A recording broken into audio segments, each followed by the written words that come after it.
बिस्मिल्लाहिर्रहमानिर्रहीम। तर्जुमा, अल्लाह के नाम से शुरू जो निहायत मेहरबान रहमत वाला है। आप देख रहे हैं दिल से बातें 454, जहां कहानियां बनती हैं सबक और बातें जाती हैं दिल तक। सच्चा दोस्त मुकम्मल कहानी। किसी गांव में दो दोस्त रहते थे। एक का नाम अली और दूसरे का नाम बिलाल था। अली का खानदान खुशहाल था, जमीनें थीं और घर में किसी चीज की कमी न थी। दूसरी तरफ बिलाल का ताल्लुक गरीब घराने से था। वो रोजी कमाने के लिए मजदूरी करता था, मगर दोनों की दोस्ती बचपन से थी और दिल से एक दूसरे के करीब थे। वक्त गुजरता गया। एक दिन अली अचानक सख्त बीमार हो गया।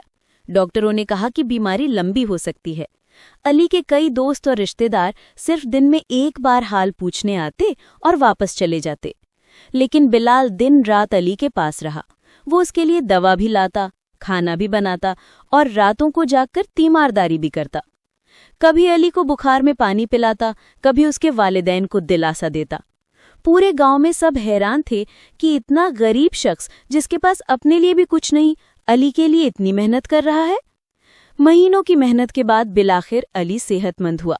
जब वो अपने पैरों पर खड़ा हुआ तो उसने गांव के लोगों के सामने कहा, मैंने जिंदगी में बहुत से लोग दोस्त कहलाए, लेकिन हकीकत में मेरा सिर्फ एक ही सच्चा दोस्त है, और वो है बिलाल। क्योंकि दोस्त वो नहीं जो खुशियों में साथ हों, बल्कि असल दोस्त वो है जो दुख और मुश्किल वक्त में आपके साथ खड़ा रहे। सबक: सच्चा दोस्त वही है जो दुख और मुश्किल वक्त में साथ दे। अगर कहानी दिल को लगी हो तो दिल से शेयर कीजिए, और हाँ, सब्सक्राइब करना मत भूलिए। मिलते हैं अगली बात में, सिर्फ दिल से बातें 454 पर।